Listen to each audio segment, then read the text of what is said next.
দেখো আমার তরমুজ খেতে পয়সা লাগে না আর খেয়ে দেখো কত মিষ্টি আর প্রত্যেকে ভিডিওটা লাইক শেয়ার কমেন্ট এখনই চলে যাচ্ছে ওইটা রাখবো আমার জন্য এই ফটোটা রাখ এই 60 কাটা মাল ভরে ভরে দেবলাম তো বস্তা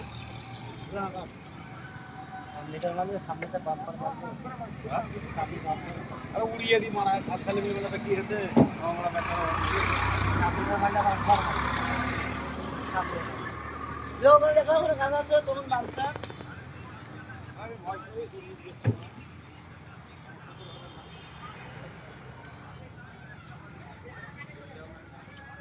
আর কোন নাচছে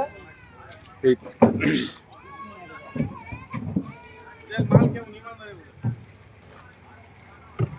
পাঠিয়ে দেবো কত বড় ভিডিও হবে না হ্যাঁ যে প্যাকিং করবে তো ফোন গাড়ি পাঠিয়ে দাও গাড়ি পাঠিয়ে দাও